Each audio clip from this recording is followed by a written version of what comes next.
Բենյամին Մկրտչյանի 163 մեղվա ընտանիքից 130-ն անկել է 40 տարվա մեղվա բույսն առաջին անգամ նման պատկերի ականատես է եղել 2022-ին։ Ասում է հիմա ժամանակին ու տեղին բուժումներն արել է, ապահովել ձմեռանոցի պահման պայմանները, բայց իրեն անհասկանալի պատճառներով փեթակների զգալի մասում կյանքը կանգ է առել։ Այն ինչ որ վերաբերում է դեղամիջոցներին ժամկետն անց, չէ։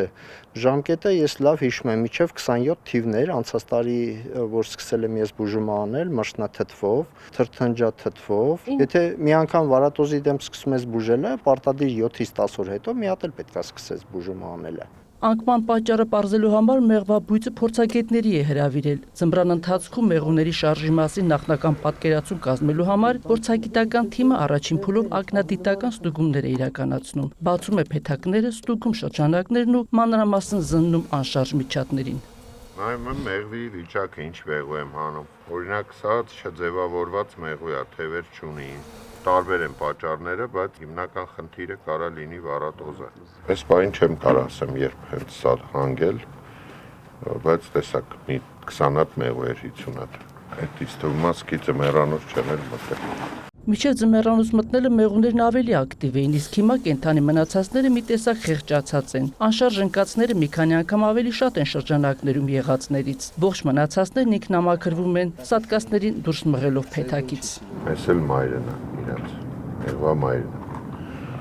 Այսինքն կծիկը եղել է 50-60 մեղուներով։ Բենյամինն ու գործընկերները հաճախ են քննարկում մեղուների վրա ռադիոալիքների բացասական ազդեցությունը։ Ճիշտ է, քննարկումները ոչ պրոֆեսիոնալ են եւ զուրկ փաստերից, բայց դատելու միջատների վարկից ասում է, վարկածն ապրելու իրավունք ունի։ Շատ մեղվապաններ ասում են, «Էս ինչ էր այսքան անտենաներ բերեցին դրեցին»։ Ես ինչ որ միտեղ համամիտ եմ դրա հետ, որովհետեւ մեղուն ոչ միայն իր ապարովա ցույց տալիս մեղրի, բերքի, դաշտի, ջրի, նեկտարի տեղը, այլ մեղուները էլեկտրական իմպուլսներ ունեն։ Ես իմ